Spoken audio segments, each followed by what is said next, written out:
Merci. Merci, docteur.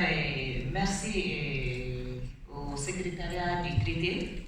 Merci au gouvernement de l'Inde. Je m'appelle Alimata Traoré. Je porte la voix des paysannes réunis dans le comité de planification pour la souveraineté alimentaire IPC. Donc, je vais vous livrer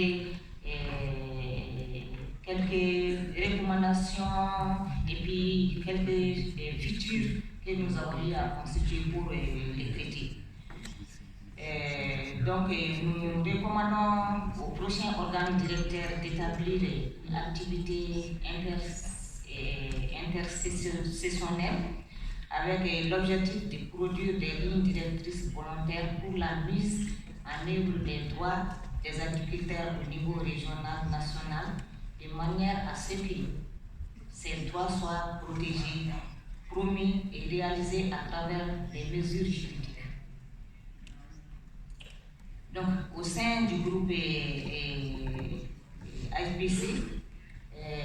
nous demandons à la prochaine conférence générale d'assurer une contribution directe et efficace au niveau des paysannes au sein de l'IPC en tant que réseau d'experts paysans qui vont déjà publier de nombreuses analyses et recommandations sur le sujet.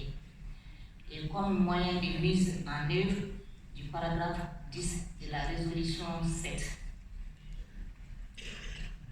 Organiser un atelier avec des agriculteurs et agricultrices de différentes régions du Sud où ils partageront leur expérience et leurs suggestions pour mettre en œuvre des mesures juridiques pour la mise en œuvre régionale ou nationale de l'article 9 du traité.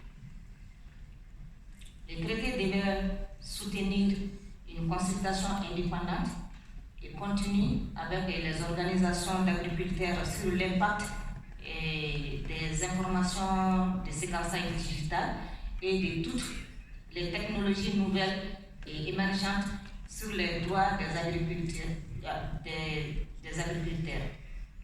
Les résultats de la consultation doivent être ajoutés à l'étude des fonds en cours sur les informations digitales. Un premier moment d'évaluation pour cette activité sera le GB11.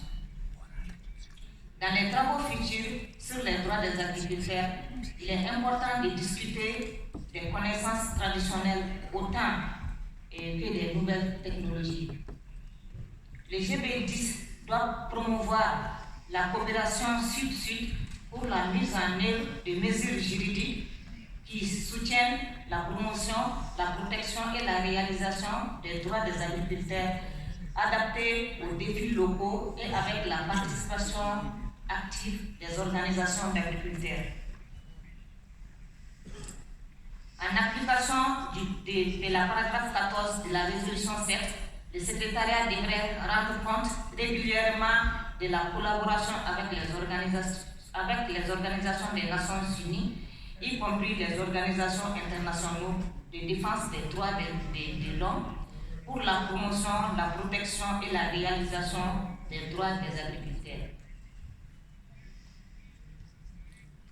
Un appel à GB10 à mettre en œuvre la paragraphe 10 de la résolution 7 en organisant une campagne publique massive sur les droits des agriculteurs et une série d'ateliers intersections pour renforcer les capacités des agriculteurs en ce qui concerne l'article 9 du traité international, en assurant la participation pleine et active des agriculteurs avec l'expertise paysanne produite sur le sujet. Dans les travaux futurs, notamment en ce qui concerne la coopération sud-sud et les mesures juridiques, la réalisation des droits des agriculteurs ne devrait pas se limiter à l'enregistrement des semences des agriculteurs ou à leurs connaissances traditionnelles qui s'y rapportent.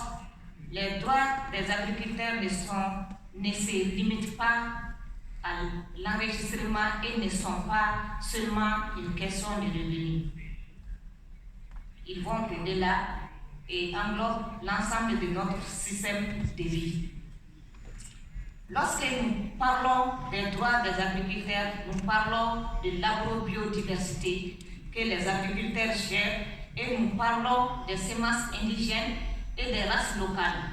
Les droits des agriculteurs sont donc liés à l'agroécologie et ceci devrait se refléter dans les prochaines sessions de l'organe directeur GB10.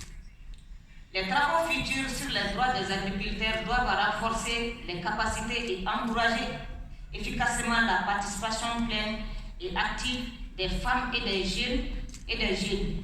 Les GB10 devraient plaider en ce sens. Je vous remercie, Monsieur le Président.